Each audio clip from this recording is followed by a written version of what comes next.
এই সরকারের যারা যারা আছে কারা কারা চুরি করছে কি করছে এটা এখন যদি বলতে যাই তাহলে ডক্টর ইউনূসও চুরি করছে।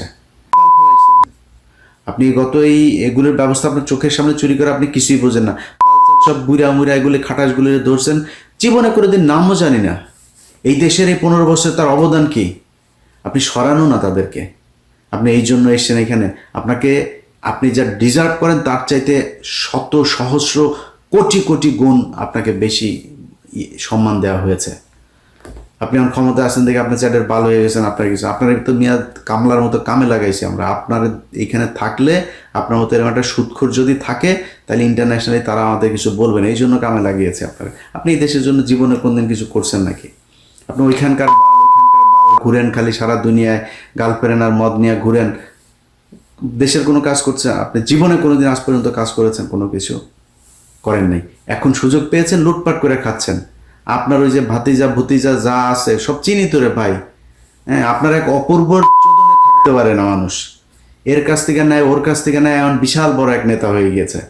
তো আওয়ামী লীগের লোকজনের সাথে ঘুরে ঘুরে এখানে এই যে বিশ্বজিৎ টিশ্বজিৎ এগুলির সাথে ধান্দাবাজি করে, ব্যাংক থেকে আইনে এখানে এনে তারপরে টাকা করে এই স্পন্সর করে। মেরিয়টে করেছে কয়েক লক্ষ ডলার খরচ করে তারপরে এখানে প্রোগ্রাম করেছে, কোনো মানুষজন নাই, খালি বাংলাদেশের বিভিন্ন ব্যাংক থেকে টাকা এনেছে। ধান্দাবাজি সবই হচ্ছে। এই দেশের কি উপকার হয়েছে? একটা সাধারণ মানুষের কি উপকার হয়েছে? যেই ছেলেগুলো মারা গিয়েছে তাদের তালিকা এখন পর্যন্ত করতে পারেন না এই সুদখোর ইউনূস।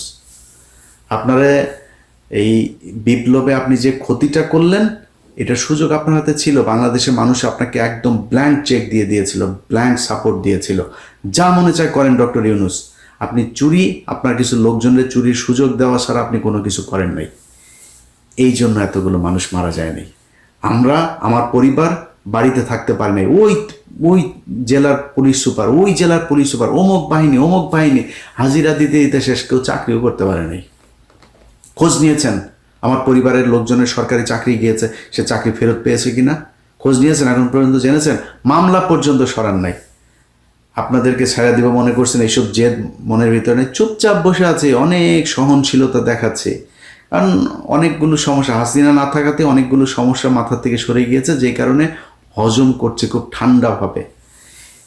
এটা খুব বেশি দিন হজম করব না। এখন তো তাও আসেন ক্ষমতায়, তারপরে একটু কম বলি, ক্ষমতাটা যাইতে দেন, গোষ্ঠী উদ্ধার করে ছেড়ে দেব আপনাদের। আপনারা কি মনে করেছেন তোরা যারা চুরি করছিস এখানে বসে, তোদের দেশ ঠিক করে দেওয়া যাইতে হবে। এই 3 মাস যা সময় আছে না, এই 3 মাসের মধ্যে আওয়ামী লীগের সব কিছু একদম জিরো টলারেন্সে গিয়ে এদের সব কটারে ধরবি, এদের বিরুদ্ধে ব্যবস্থা নিবি। এখানে যারা করে এদের চেহারা দেখা যায় না। আমার সম্পত্তি ক্রয় করতে যায় নাই, কনক সারোয়ারের বোনরে ধরে নিয়ে যায় নাই, পিনাকির বাড়ি ভাঙচুর করে নাই, ওই বিএনপির লন্ডনের মালেকের বাড়ি ভাঙচুর করে নাই, বাদল মির্জার বাড়ি ভাঙচুর করে নাই, এগুলো করে নাই তারা। তোরা কি করছিস এখানে? ওরা যে চেহারা দেখায় দেখায় যা মনে চায় তাই করে। কি করছিস? খালি টাকা পাইলেই চলে, টাকা পাইলে লাগাইতে দিবি তোরা, তোদের বাবাদেরকেও লাগাইতে দিবি। তোরা টাকা পাইছিস আর কিচ্ছু মনে নাই তোদের। কে আওয়ামী লীগ করে, কে কি করে, দেশে কি হয়েছিল কিচ্ছু মনে নাই। ইভেন এই পোলাপানগুলা, আরে ভাই এই দেশের সমস্যাটা কি ছিল জানেন না? এই দেশের সমস্যা ছিল বিডিআর হত্যাকাণ্ড। ভুলে গেলেন? মনে নেই এদের কথা?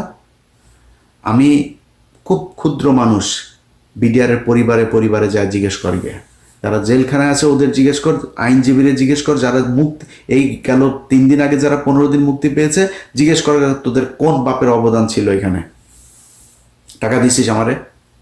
ওই ফেনীতে নুসরাত হত্যাকাণ্ড নিয়ে এই বনজ 16টা লোকের ফাঁসায় দিয়ে গেছে, একদম নিরীহ মানুষ 16টা। এখন পর্যন্ত কন্ডেম সেলে গায়ে লাগে না।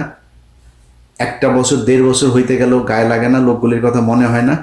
কারা কারা কষ্টে ছিল খোঁজ নিয়েছিস কোনোদিন? আমি যা সেই লোকের আইনে টাকা দিয়েছি, ওই সেই ফরিদপুরে মনে আছে পঞ্চপট্টিতে যে মানুষগুলোর যে মারলো, 2টা ছেলেরে পিটায় মেরে ফেললো মন্দিরের পাশে, গেছিস? ওই যে একটা মহিলারে ভোট দিতে যায় না এদিকে, তারে যে 4 বাচ্চার জননীটারে যে সুবর্ণচরে ধর্ষণ করলো, গেছিস? তাদের খোঁজ নিয়েছিস? তোদের তো উচিত ছিল এগুলি করা। আবরারের বাসায় আবরারের বাপ মারে দেখতে গেছিস? আবরারের পরিবারের জন্য কিছু করছিস?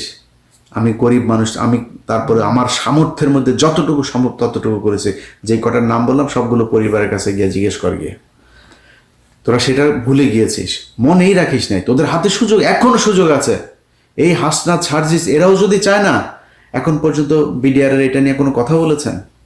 আপনারা একজনকে পাঠিয়ে দিয়েছেন, একজনকে কেন? ওইটা আপনার কাছে মেন মনে হয় না? ধান্দাবাজি করার জায়গা পান না? আপনাদের কিছু বলি না দেখে কি মনে করেন এগুলি করেন? এগুলির মানে কোনো দায় নাই।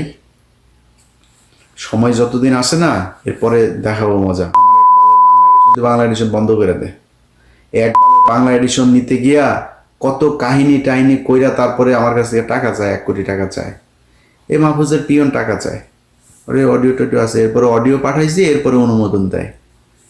তার আগ পর্যন্ত দেয় নাই, অডিও পাঠানোর পরে তারপরে অনুমোদন দেয়। ঠিক আছে ভাই। আর আরেক ব্যক্তির বলতেও ভাল লাগে না ভাই, সবাই ব্যক্তি আক্রমণ কত করবো বলেন? শরীরে রক্ত টকবক করে, জানেন এই জিনিসগুলো যখন দেখি।